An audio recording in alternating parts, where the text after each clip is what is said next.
Hello everyone, and welcome back to Killer Shrew Fans Killer Toy Reviews. Today we'll be taking care of some unfinished business and be looking at the final version of REBOR's 2019 Stegosaurus Garden model.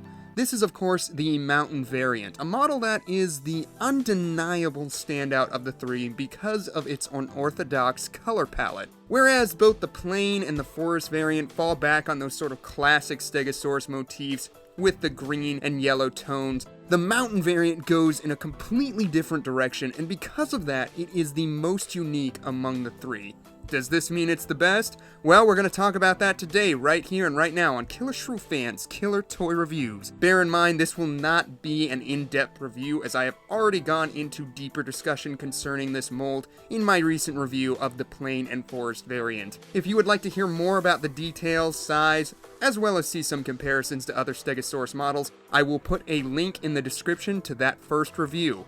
For now, suffice it to say that the sculptural details on these Stegos from REBOR are absolutely fantastic, and the total visual package of this mold makes these my favorite Stegosaurus models in my collection, bar none. One thing that we do need to talk about is the base, because this is something that does change from variant to variant. For the mountain variant, the base is a layered rocky outcropping, complete with snaking vines. I'm a big fan of the sedimentary layers running around the rim, and underneath, you can see the same graphics and title that are displayed on the REBOR box. I will say that the colors of this base really tie everything together when the Stego is placed on it, creating possibly the most visually cohesive display of the three. Now for the big talking point, the paint scheme. Like I said in the intro, this is easily the standout of the group in terms of the color choice.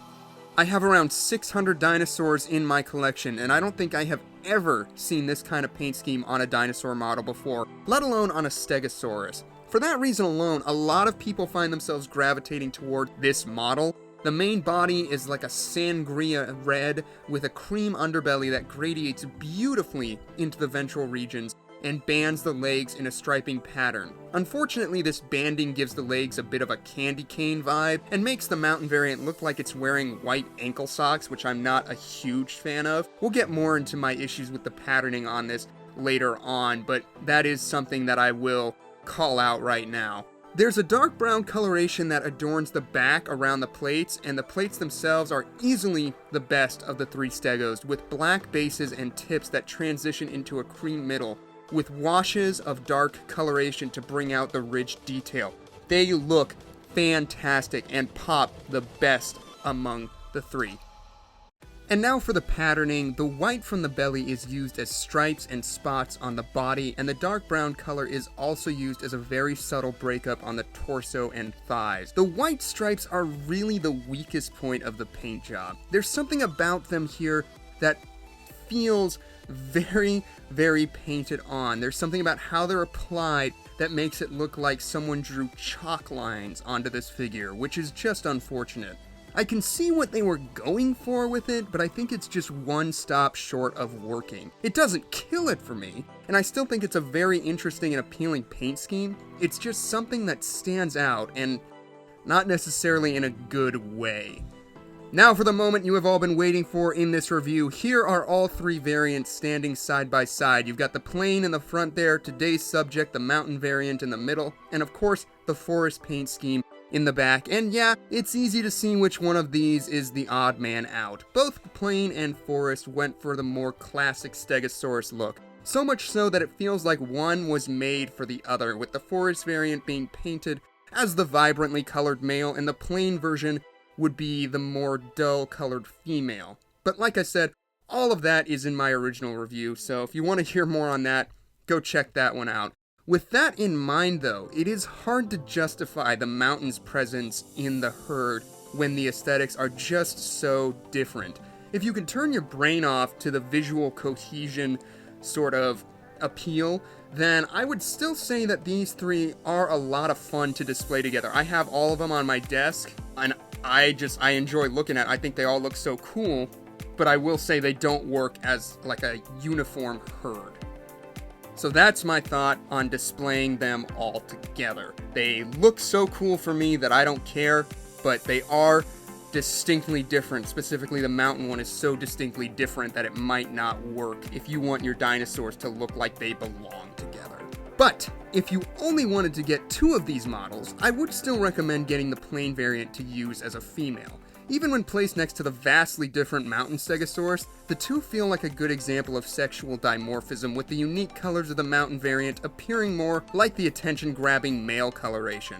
And whereas it may be a bit of a stretch, I think it is possible to pair up the mountain variant with the forest variant. Compared to the bright green and orange coloration on that Stegosaurus, the mountain Stegosaurus does seem to have the duller aesthetic and could be passed off as a female when displayed in a situation like this. Just some food for thought. But the best thing about all these Stegos is that no matter which one or ones you end up going with, the base sculpt is so fantastic that you really can't go wrong. Each paint scheme brings something new to the table and can be appreciated for different reasons. I would say this is definitely a choice that should come down to personal taste and what you yourself are looking for in a Stegosaurus model, rather than what the YouTubers and collectors are recommending as the quote-unquote best of the bunch. If you want a more Jurassic Park/World collector's model, then I think the plain variant is the best option for that. Yeah, I don't know how long it took for me to realize the paint scheme on this Stego is very much akin to the dinosaurs of the Jurassic franchise. Probably longer than I care to admit, and it's probably the reason I subconsciously gravitated towards this model. But if you're looking for something a little more vibrant that's more classic Stegosaurus, then the forest one is definitely the way to go. It certainly is the most eye-catching of the bunch given those orange plates and those bright colors. And those bright colors highlight all of the detail quite nicely. And if you want something completely different, then this mountain variant is the one for you. Like I said, you can't go wrong, and if you can't pick just one, do what I do, save up and get all 3. Yeah, that makes it a lot easier, doesn't it? I will give you my opinion since this is my review, but it's by no means a recommendation because I literally just outlined why I think each model would work for different buyers. But anywho, if you're watching this video, odds are you're expecting to hear my final verdict on these models. And now that I have all 3, I will say my initial reactions were confirmed. My favorite is still the plain variant, followed close by the forest, and in last place we have the mountain version. The plain variant remains my favorite definitely because of her Jurassic Park aesthetic, and I also give her brownie points for having the paint job that looks the most naturalistic in its application, which is a big thing for me. So there you have it, guys. That is going to do it for our look at the REBOR Stegosaurus Garden Mountain variant. I know it sounds harsh to say this version comes in last for me, but like I said, it's still a fantastic model that has its own strengths and weaknesses.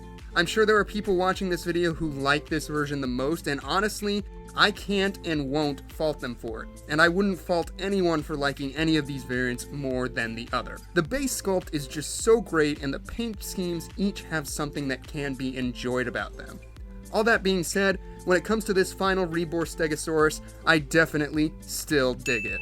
As always, I want to know what you guys think. Do you have any of these Stegos yet? Which is your favorite? Sound off below. Sorry this wasn't our usual type of video, but like I said, I didn't want to waste time going in depth talking about detail and sculpt when we already did that in our first review. I thought this would be a great time to kind of talk out and compare and contrast those color schemes and conclude which one I personally liked best. I hope you enjoyed it, and I hope you're all staying healthy out there. Don't forget to wash your hands, and I will see you in the next review. Bye-bye.